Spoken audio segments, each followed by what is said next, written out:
지금 김성수 변호사 전화 연결돼 있는데요. 관련 내용 좀 짚어보도록 하겠습니다. 나와 계십니까?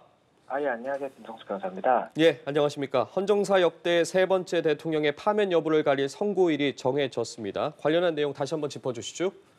예, 맞습니다. 지금 이 헌정사 이제 세 번째 탄핵 선고입니다. 탄핵 선고 기일이 지난 25일에 변론이 종결된 다음에 굉장히 좀 짧은 기간 내에 선고가 될 것이다, 이런 예상이 나왔었는데 지금 한 달여가 지났었습니다. 그렇다 보니 언제쯤 선고 기일이 지정이 될 것이냐, 이에 대해서 굉장히 많은 관심을 받고 있었는데 오늘 지금 금요일에 선고가 되겠다라는 이야기가 나왔기 때문에, 그렇다면 이제 헌재에서 어떠한 결론을 내릴 것인지 이 부분이 굉장히 중요한 시점이 된 것이 아닌가 생각이 됩니다. 예, 변호사님, 그러면 지금 선고 날짜가 지금 막 속보로 전해졌잖아요. 이렇게 됐다는 거는 뭐 평결문 작성까지 다 끝났다, 이렇게 보면 되겠습니까? 아니면 일단은 헌법재판관들이 뭐 어떤 식으로든 의견을 일치를 봤다, 이 정도 수준까지라고 보면 되겠습니까? 예, 아무래도 지금 결정문의 초안 정도까지는 작성이 됐을 가능성이 있지 않을까 생각이 됩니다. 다만 지금 너무 많은 변수가 있었기 때문에 일단은 판결을 마친 다음에 선고일부터 알렸을 수도 있기 때문에 그 부분까지도 배제하지는 못할 것 같습니다. 그래서 예. 현재는 일단 어떤 상황인지에 대해서 추가적인 보도라든지 내용이 알려지는 것이 있을 수도 있는 것이고, 아니면은 계속해서 평일을 비공개를 유지해왔기 때문에 선고일까지도 아직까지도 내부적인 사정은 알 수 없는 그런 사정이 계속해서 지속되지 않을까, 이런 가능성도 있을 것 같습니다. 그래서 네. 여러 가지 가능성이 있는 것이고, 일단은 만약이라도 이제 판결에 대해서는 어느 정도의 합의가 이루어졌다라고 한다면 결정문 초안을 작성하고 이것을 다시 다듬어서 결국에도 완성하는 그 과정이 남아있기 때문에 그 과정에서 또 어떠한 부분에 이 변수가 있을 것인지도 저희가 지켜봐야 되지 않을까 생각이 됩니다. 그렇다면 이제 평의 결과가 과연 어떻게 나올지도 관심인데, 나올 수 있는 경우의 수는 기각, 인용 각하 세 가지입니다. 재판관 6명 이상이 국회의 탄핵 심판 청구를 받아들이게 되면 윤 대통령은 그 즉시 대통령직에서 파면이 되고, 재판관 3명 이상이 현 상황에서 반대를 하게 되면 탄핵 소추는 기각 또는 각하가 되는데, 이 기각과 각하에 대해서 다시 한번 짚어주시고 그 각각의 결과에 대한 설명도 부탁드리겠습니다. 예, 이 헌법재판소법 23조 2항을 보면 이 탄핵 사건 같은 경우에는 재판관 6인 이상의 찬성으로 한다라고 되어 있습니다. 그리고 현재 헌법재판관이 8인 체제로 구성이 되어 있기 때문에 그렇다라고 한다면 이 6인 이상의 찬성이 가능하다 여부에 대해서 이제 쟁점이 될 수가 있는 것이고, 가능하다라고 한다면 인용이 되고, 그렇게 되면 대통령의 파면의 결과가 이루어지게 됩니다. 그리고 만약에 인용이 아닌 기각이나 각하라고 한다면 이 경우에는 파면이 이루어지지 않고 대통령이 직에 다시 복귀하게 되는 그런 결과가 되게 됩니다. 그리고 이 기각과 각하의 차이를 말씀을 드리면, 이 각하 같은 경우에는 이 탄핵 소추 의결 과정에서의 이 형식적인 부분에 있어서 요건이 되지 않는 부분이 있기 때문에 이 사건 자체를 각하하는 개념이라고 볼 수가 있는 것이고, 이 기각 같은 경우에는 이 검토를 했을 때 이 내용상에 6인 이상의 찬성이 되지 않는 부분이 있기 때문에 기각이 된다라고 볼 수가 있습니다. 그래서 이에 대해서는 각하 같은 경우에는 가장 쟁점이 됐던 부분이 윤 대통령 측에서 이 국회 소추 의결 과정에서 형법상 내란죄가 굉장히 중요한 부분이었는데, 이것을 지금 이 탄핵 사건 진행 과정에서는 형법상 내란죄에 대해서는 다투지 않겠다라고 했었거든요. 그렇다 보니 이것을 다시 국회에서 탄핵 소추 의결을 받아야 되고, 그렇지 않다라고 한다면 이 요건상의 흠결이 있기 때문에 각하가 되어야 한다는 주장이 있었습니다. 그렇기 때문에 이에 대한 쟁점이 각하 여부에 대한 판단에 주된 쟁점이 아닐까 생각이 되고, 이 기각 여부에 대해서는 일단은 국회에서 5가지로 이 탄핵의 사유를 제시를 했었습니다. 그래서 이것이 뭐 그때 당시에 계엄의 그 요건, 절차적 요건이라든지 실질적 요건, 이런 부분들에 대해서 하자가 있었다. 그리고 또 뭐 국회의 기능을 마비하려고 하는 이런 시도가 있었다. 이런 부분들에 대한 주장이 있었기 때문에 이에 대해서 헌법재판소에서 국회가 주장한 사실관계가 어디까지 증명이 되었다라고 볼 것인지, 그리고 해당 사실관계가 증명이 된 것을 전제로 했을 때 그것이 어떠한 헌법이나 법률에 위반이 있는 것인지, 그리고 만약에 위반이 있다라고 한다면 이것이 파면에 이를 정도로 중대한지까지도 다 검토를 해야 되기 때문에 이에 대해서 각 재판관이 어떻게 판단했는지가 굉장히 중요하다, 이렇게 말씀드릴 수 있을 것 같습니다. 예, 지금 각각의 가능성과 그다음에 그에 따른 이제 이야기들을 해주셨는데, 사실은 이게 지금 좀 길어지면서 전원일치로 어떤 의견을 모으기 위해서 이게 좀 길어지는 게 아니냐라는 이제 추측도 있었는데요. 또 너무 길어지다 보니까 그게 아닐 것이다, 뭐 이런 관측도 사실은 있었습니다. 보시기에 이게 전원일치 결과가 나올 수도 있는 가능성이 있는 겁니까? 어떻게 봐야 되겠습니까?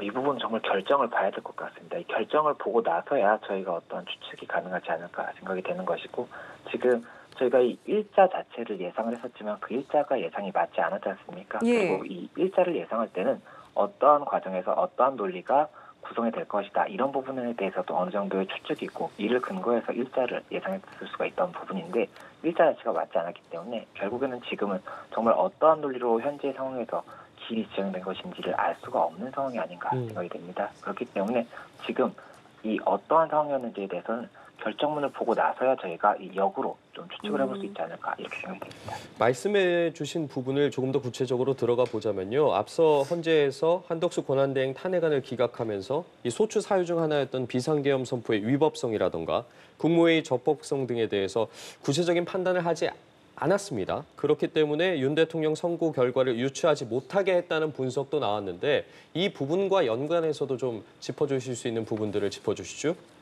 예, 이 한덕수 총리의 이 탄핵 사건이 선고가 먼저 이루어졌습니다. 그렇다 보니까 이 선고 직전에 저희가 예상이 나왔던 부분이 이 한덕수 총리의 사건 중에서도 윤 대통령의 사건과 쟁점이 어느 정도 겹치는 부분이 있는 것이 아니냐라는 이야기가 나왔었던 것이 있습니다. 그래서 이 겹치는 부분에 대한 이야기를 말씀을 드리면, 이 당시에 앞서 제가 말씀드렸던 것처럼 이 탄핵 사건이 각하가 될 수 있다라는 주장이 있지 않습니까? 그에 대해서 이 한덕수 총리의 사건에서도 비슷한 괴의 주장이 있었습니다. 한덕수 총리 사건에서도 이 형법상 내란죄와 관련한 이 사유가 탄핵 소추 의결 과정에서는 있었는데, 이것이 이 사건 진행 과정에서는 이제 제외하겠다라고 국회에서 주장을 했었거든요. 그렇다 보니 이 한덕수 총리에서도 이와 비슷한 주장에 이 각하 주장을 했었습니다. 그래서 이에 대해서 만약이라도 헌법재판소가 어떠한 의견을 제시한다라고 한다면 이것이 윤 대통령의 사건에서도 유사한 논리가 진행되는 것이 아니냐, 이런 얘기가 나왔던 것이 있었는데, 이에 대해서 한덕수 총리의 사건을 결정할 당시에 명확하게 이에 대한 의견이 나오지 않았던 것으로 보입니다. 그리고 추가적으로 이 비상계엄 선포와 관련해서도 이 국회 측에서 주장했던 이 탄핵 사유 중에 하나가 한덕수 총리 사건에서도 동일하게 포함이 되어 있었는데, 이에 대해서도 이 비상계엄의 성격에 관해서 헌법재판소가 어떤 판단을 내린다라고 한다면 이것이 윤 대통령의 사건에서의 비상계엄을 헌법재판소의 재판관들이 어떻게 보고 있는지를 알려줄 수 있는 이 근거가 될 것이다라는 이야기가 나왔었는데, 이에 대해서도 명확하게 의견이 나오지 않았던 것으로 알고 있습니다. 그렇다 보니 결국에는 한덕수 총리의 사건에서 어느 정도 이 윤 대통령의 사건에 관한 윤곽을 잡을 수 있지 않을까 이렇게 예상했던 것에 대해서는 결국에는 윤곽을 잡을 수 없었던 것이 아닌가 이렇게 판단이 됐던 상황이었고, 그런 상황이기 때문에 결국에는 정말 이 금요일의 선고에 대해서는 어떻게 이루어질지 아직까지 유추할 수 있는 근거가 없다 이렇게 보이는 겁니다. 예, 유추할 수 있는 근거가 없다라는 말씀을 해주셨습니다. 자, 그리고 선고 이 기일이 지정되면서 헌재에서는 생중계 여부에 대해서도 답을 내렸습니다. 생중계도 허용이 됐습니다. 이 부분은 어떻게 봐야 되겠습니까? 예, 지금 헌재 사건 같은 경우가 이 변론 기일이 굉장히 많이 진행되지 않습니까? 예. 그리고 이 당시에는 생중계에 대해서는 이제 허가를 하지 않았기 때문에 실제로는 결국에 증인신문이 이뤄진 다음에 시간차를 두고 공개가 됐었습니다. 그런데 이 선고 같은 경우에는 생중계의 가능성이 있지 않느냐 이러한 이야기가 나왔던 것이 이 박근혜 전 대통령의 사건 같은 경우에도 이 선고 당시에는 생중계가 있었습니다. 그렇다 보니 이번에도 생중계가 가능한 것이 아니냐에 대해서도 여러 가지 추측이 있었는데, 말씀하신 것처럼 지금 현재 생중계에 대해서도 검토를 하고 있다라고 한다면 이 부분에 대해서도 결국에는 과거와 동일한 생중계가 진행될 가능성이 높다 이렇게 이야기가 나오는 것 같습니다. 예. 지금 그렇다면 어쨌든 선고가 생중계되는 상황에서 통상적으로 선고에 걸리는 시간이 어느 정도인지도 궁금합니다. 앞서 노무현 전 대통령 같은 경우에는 탄핵 소추 사유가 3가지였는데 약 25분 정도가 걸렸고, 탄핵 사유가 11개였던 박근혜 전 대통령은 약 21분 정도 걸렸습니다. 지금 소추 사유가 3가지였는데 25분, 11가지였는데 반면에 21분. 예측해보기 좀 힘든 부분이라고 봐야겠습니까?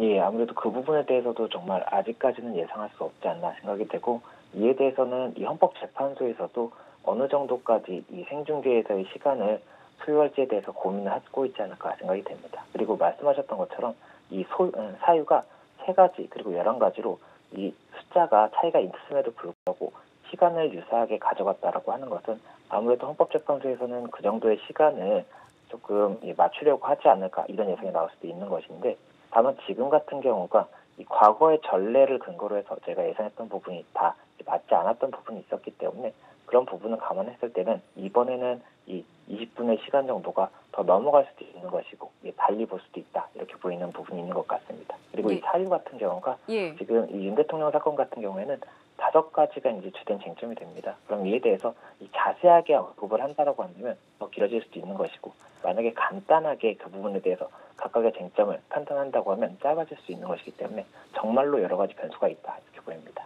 예. 자, 그렇다면은 이 선고일에 윤 대통령도 직접 이 참석을 하는 겁니까? 이게 의무 사항입니까? 이 부분도 궁금한데요. 네, 이 부분에 대해서도 의무사항이라고 볼 수는 없을 것 같습니다. 그렇기 때문에 윤 대통령이 참석할지 여부에 대해서는 윤 대통령의 판단이 가장 중요한 부분이 아닐까 생각이 되기 때문에 그 부분에 대해서도 일단 저희가 봐야 될 것으로 보이고 이 선고일 지정 자체가 지금 모두에게 다 새로운 소식일 것이기 때문에 이에 대해서 어떻게 할 것인지에 대해서는 각각 지금 여러 가지 검토를 하고 있지 않을까 생각이 됩니다. 보통 지금 다시 한번 저희가 속보를 통해서 계속 전해드리고 있는데 윤 대통령의 탄핵 심판 선고가 다가오는 4일 금요일 오전 11시입니다. 오늘이 4월 1일입니다. 그렇다면 앞으로 3일 정도의 시간이 남아 있는 건데 보통 하루 전이나 이틀 전에 선고 기일을 지정하지 않았겠습니까? 3일 전에 선고 기일을 지정했다는 부분에 대해서는 어떤 해석을 해야겠습니까? 예, 당초에 선고일 지정이 한 2일에서 3일 정도 전일 것이다라고 이야기가 예. 나왔었고 이제 하루 전도 가능하다라는 이야기가 나왔던 부분이 있습니다. 그리고 이 2일이나 3일 정도 전에 이야기를 하는 부분에 대해서는 일단 여러 가지 절차의 준비에 필요한 부분이 있을 것이고 특히나 이번 사안 같은 경우에는 이 경찰에서도 뭐 가포 비상을 발령하겠다 이런 이야기가 나오고 있지 않습니까? 그만큼 아무래도 이 준비할 부분이 많은데 이런 부분들을 감안을 했을 때 3일 정도 전에 이 부분에 대해서 지정에 관한 통지가 있었던 것이 아닌가 이렇게 예상이 됩니다. 예, 알겠습니다. 변호사님, 오늘 말씀은 저희 여기까지 듣도록 하겠습니다. 감사합니다. 예, 감사합니다.